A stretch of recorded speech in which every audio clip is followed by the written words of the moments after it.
سلام و به برنامه ما خوش آمدید. طاهری سفر هستم. با اخبار امروز دوشنبه 12 فوریه شما را از استودیوی رادیو آزادی از پراگ همراهی میکنم.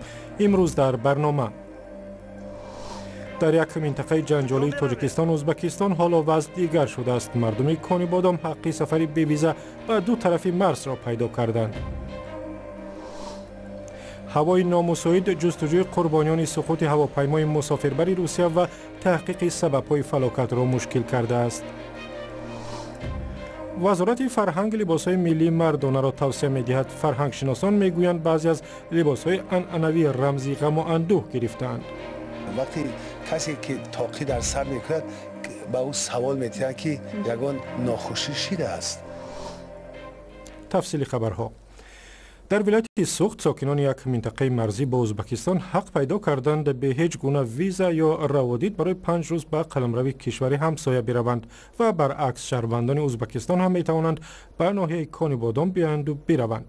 مقامات کانی بادام روز 12 فوریه گفتند که گذرگاه مرزی پتر اندرخان به روی مردم کانی بادام و ناحیه بشرق ازبکستان باز شد، اما حق سفر بی روادید را فقط ساکنان منطقه‌های نزدیک مرزی دارند. مردم دیگر ناحیه ها برای سفر به ازبکستان البته باید ویزا بگیرند. پتر اندرخان یکی از 9 گذرگاه سرحدی ماشینگرد بین تاجیکستان و ازبکستان است که از سال 2009 بسته بود. امامعلی رحمان رئیس جمهوری تاجیکستان به ولادیمیر پوتین همتای روسی خود برای مرگ 71 نفر در سقوط هواپیمای مسافربر اظهار تسلیت کرده است. دفتر مطبوعات ریاست جمهوری گفت رحمان با ارسال نامه به پوتین گفته است در رابطه با این تلفات وزنین با شما غم شریک بوده، به نزدیکان و پیوندان فوتیدگان همدردی صمیمی خویش را اظهار میکنم. پایان اقتباس. عین زمان تحقیق سبب‌های سقوط هواپیمای روسی ادامه دارد و در این باره کیومرسیاتا گزارش می‌دهد. ماموران نجات روسیه در اینجا نشانه‌های از جسد و یا پاره‌های هواپیمایی را می‌جویند که روز 11 فوریه سقوط کرد. آنها میگویند با نظرداشت برف و باد سخت ممکن است جستجو بیشتر از یک هفته ادامه کند. 400 نفر اینجا کار می‌کنند و شام فلاکت فقط 2 جسد را پیدا کردند. سبب‌های سقوط هواپیما با 71 سرنشینش حالا معلوم نیست. مفتشان تمامی سبب‌های سقوط از جمله وضع هوا، خطای انسانی، وضع فنی هواپیما و دیگر عامل‌های احتمالی را بررسی می‌کنند. هواپیمای مسافربری ان 148 از شرکت سراتوفسکی آویالینی بعد پرواز از فرودگاه دمدیدوی مسکو به شهر اورسک بعد 7 دقیقه از رادارها ناپدید شد و بعداً لاشه‌هایش را 80 کیلومتر دورتر از مسکو در اینجا در ناحیه رامینسکای پیدا کردند. ساکنان روستای نزدیک ترسیدند. من هیچ صدایی را نشنیدم. خوشبختانه در میدان خالی افتاد و به خانه ها نرسید. در بین قربانیان 3 کودک و 2 شهروند خارجی هم بودند، یکی از آذربایجان و دیگری از شویتزاریا. نمایندگان شرکت سراتوفسکی آویالینی گفتند که خلبان‌ها با تجربه بودند و هواپیما هم مشکلی فنی نداشت. مقامات ایران تایید کردند که یک دانشمند ایرانی که شهروندی کانادا را هم داشت در زندان درگذشته است. آنها گفتند کاووس سعید امامی خودکشی کرده است، ولی پسرش به این گفته مقامات ایران باور ندارد. عباس جعفر دولت آبادی دادستان تهران گفته است که او به جاسوسی متهم شد و از بس که دلیل ها وجود داشتند دانشمند خودکشی کرده است. اکادمیک 63 ساله ایرانی را روز 24 ژانویه دستگیر کردند. و دیروز در ایران 39مین سالگرد انقلاب اسلامی را تجلیل کردند که سال 1979 به وقوع پیوست و روحانیان را حاکم ایران کرد. عبدالله اشور در این باره گزارش دارد.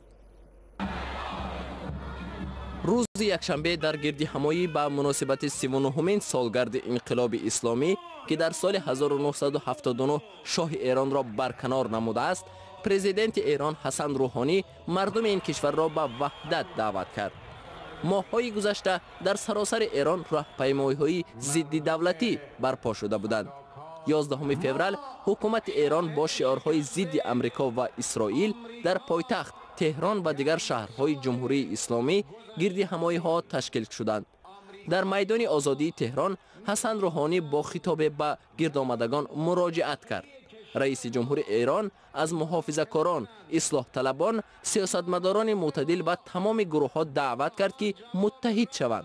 او گفت تا زمانی که طرف مقابل سازش هسته‌ای را احترام می‌کند، ایران به قول خود وفا خواهد کرد. در مسئله برجام آمریکایی‌ها تاکنون چند نوبت برای از بین بردن این توافق مهم منطقه‌ای و بین المللی تلاش کردند. تا امروز آمریکا ناموفق بوده و من اعلام می‌کنم ملت ما به عهد خودش تا روزی پایبند است که طرف مقابل ما هم به عهد خود پایبند باشد. حسن روحانی بار دیگر تاکید کرد که کشورش به حفظ نظم و ثبات منطقه صادق بوده. بر این نظر است که تمام مشکل‌های منطقه باید از راه مشورت حل و فصل شوند. دانشمندان تاجیک میگویند برای ایمن نگه داشتن پیریخ‌ها که سرچشمه آب میلیون ها نفر در آسیا مرکزی هستند، یک مرکز تحقیقاتی نوی تأسیس می‌دهند. در این باره نمایندگان اکادمی علوم تاجیکستان روز 12 فوریه ضمن یک نشست خبری در دوشنبه صحبت کردند و سرویناز روح الله همکار ما در آنجا بود. سرچشمه اساسی پیریخ‌ها هستند. تاجیکستان برای پیشگیری نابودشوی پیریخ‌ها در تاجیکستان که 60% آب‌های آسیای مرکزی را تشکیل می‌دهند، مرکزی آموزشی پیریخ‌ها را تأسیس می‌دهد. فرهاد رحیمی رئیس اکادمی علوم تاجیکستان ضمن نشست خبری گفت لایحه قرار حکومت تصدیق شده به وزارت و اداره‌های داخلدار ارائه گردیده است. تنها در 40 سال اخیر زیاد از 1000 پیریخ در تاجیکستان پورا از بین رفته است و دوم مساحت و حجم پیریخ‌های ما سال تا سال کاهش می‌یابد. مسئولین میگویند با در نظر داشت اوج تغییریابی اقلیم تأسیس چنین یک مرکز در شرایط فعلی ناگزیر است. چون که اگر ما نتوانیم پیریخ‌های حفظ کنیم و نگه داریم، سرچشمه آبی از بین می‌رود. بنابراین وظیفه‌ای که مرکز اجرا می‌کند در آیین‌نامه و نظامنامه آن درج کرده می‌شود. امروز ما آیین‌نامه و نظامنامه مرکز را و ساختار آن را آماده نموده ایستادیم.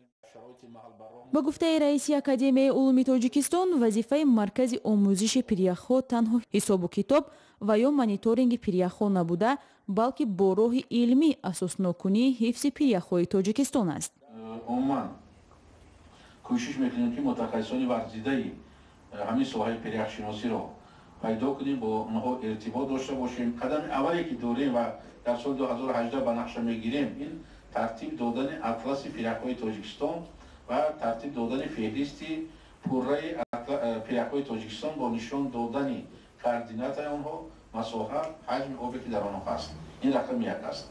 دوم، ما باید حتما بررسی کنیم و در دست داشته باشیم فهرست آن پیریخ‌هایی که نابودشوی به آنها تهدید می‌کنند. تا 50 سال پیش در تاجیکستان 14,000 پیریخ خرد و بزرگ در قید بود.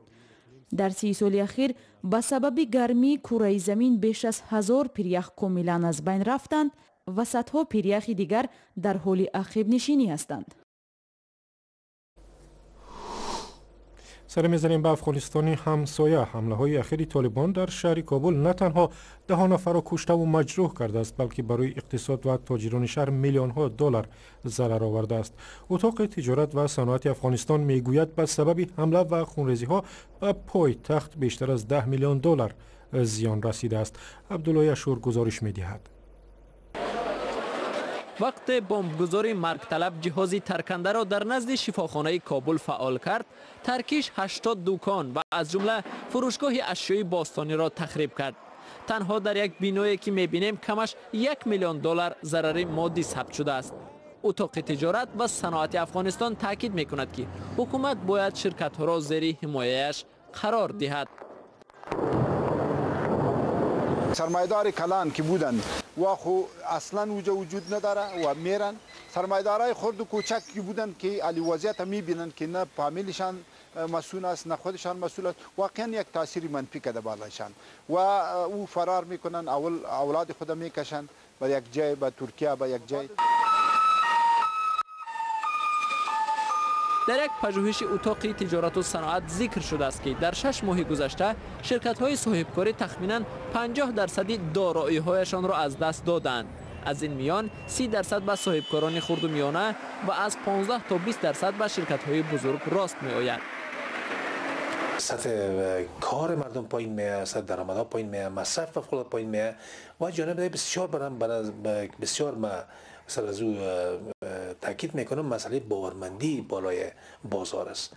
از این لحاظ در صورتی که چنین عملیات صورت بگیره، علاوه سرمایه‌گذاری خراب میشه، تهیه سرمایه بسیار به مشکل مواجه میشه. بانک جهانی پیش بینی کرده است که رشد امسال افغانستان به 3.2% برابر خواهد بود، ولی احتمال ناآرامی ها برای تطبیق این پیش بینی خلل رساند. اما وزارت تجارت و صنعت افغانستان امید دارد که وضع امنیتی بهبود می‌یابد. باور ما بالای نیروهای امنیتی ما زیاد هست و با گذشت هر روز افزایش پیدا میکنه. امیدوار هستیم که توجه بیشتر هم بکنن، به خاطر از اینکه تشبثات کوچک و متوسط است که زیربنای اساسی اقتصاد کشور تشکیل میده و ما مطمئن هستیم که با هماهنگی مشترک به خاطر بهتر ساختن وضعیت سرمایه‌گذاری کار خواهیم کرد. نگرانی از امنیت باعث شد که ماه روان افغانستان از برگزاری نمایشگاهی بین‌المللی تجارتی در کابل دست کشد. وزارت فرهنگ تاجیکستان چند پیش گفت توصیه‌هایی را برای مردان جهت لباس پوشی آماده کرده است و احتمالاً این توصیه‌ها را روزهای نزدیک اعلان می‌کنند، اما معلوم نیست به مردان تاجیک کدام لباس‌ها را توصیه می‌دهند، جامه و طاقی یا شیم و کاستومی که دیگر جوانان تاجیک به آنها عادت کردند. برات یوسفی نگاهی دارد به تاریخ لباس‌های عنعنوی تاجیکی. جامه و دستار و سلای با شهامت تاجیک شهرنشین آخر قرن 19. این هم لباس ملی تاجیک کوهستانی همان دوره است. اولی برای نمایش زیبایی و شهامت دوخته شده است، دومی برای انجام کارها. آن مردمی که در صحرا کار میکرد، آنها اولا یک کربوس از کربوس دوخته‌ای کرتای میپوشیدند، شلوار همین سفید کربوسی، در پاشون موکی یا که موزوی آن وقته. پس از انقلاب اکتبر در قلمرو تاجیک‌نشین آسیای مرکزی در سالهای 20 قرن گذشته فرهنگ لباس پوشی نیز تغییر یافت. مردم به تقلید به فرهنگ غرب لباس می‌پوشیدند. زمان قبل از جنگ دوم جهان و چند سال بعد آن همزمان با جامه و دستار و سله و طاقی‌های تاجیکی کرته و شم‌های شبیه لباس‌های نظامی مد شد. پس از سالهای 50 قرن 20 که فرهنگ لباس پوشی مردانه غربی هنوز معمول بود، لباس ملی هم در بعضی مناطق تاجیک‌نشین آسیای مرکزی رشد می‌کرد. ثروتمندان می‌پوشیدن از جامه‌های زری، آدمای میانه حال می‌پوشیدن مثلا مثل این و آدمای مثلا نادار می‌پوشیدن باز دیگر نمود جامه‌ها. شیم‌های تنگ و کوتاهی که فعلا در میان جوانان تاجیکستان خیلی رایج است، در گذشته نه چندان دور در این قلمرو مد بوده است. آدمایی که همین لباس می‌پوشیدن استیلیاگا میگفتن، یعنی استیلیاگا بودن، آنها می‌پوشیدن، هم گفتن استیلیاگا اومده هستند. هم خیلی نام همین بریکوی همین باریک هم خیلی وای داشت. فعلا لباس‌های ملی تاجیکی مردانه مال مردهای سالخورده، عید و مراسم‌های ملی و صحنه‌های تئاتر شده است. حتی جامه و دستار و طاقی را به رمز نه چندان خوشایند تبدیل دادند. جامه و طاقی و میانبند به همه گویا که در روز عزاداری پوشیده میشن. وقتی کسی که طاقی در سر میکند به او سوال میتونن که یگان ناخوشی شده است. با وجود فراوان به فروش گذاشتن لباس‌های ملی مردانه تاجیکی، مخصوصاً جوانان پیراسته با لباس ملی را در شهرها پیدا کردن مشکل است. لباس ملی مردانه به لباس خانه تبدیل شده است. احتم عبدالله‌زاده رئیس کمیته جوانان گفت استعفای عالم زاهدزاده از مقام سرداری ریاست کار با جوانان سوخت به بازداشت خبرنگار میر سیدف خیرالله و رهبر محفل ظریفان یا کوین هیچ ربطی ندارد. نام زاهدزاده بعد آن که خیرالله میر سیدف را به فسادکاری عیبدار دانست سری زبان ها گردید. سازمان عفو بین الملل قرارگاهش در لندن میر سیدف را فرد نامیده است که برای استفاده از حق آزادی بیان او را پسی پنجره انداختند. و بیننده ارجمند، اخبار این روز هم به پایان رسید. اخبار بیشتر در وبسایت ما در صفحه رادیو آزادی در فیسبوک و هم در کانال آزادی ویدیو در یوتیوب. خدا نگهدار.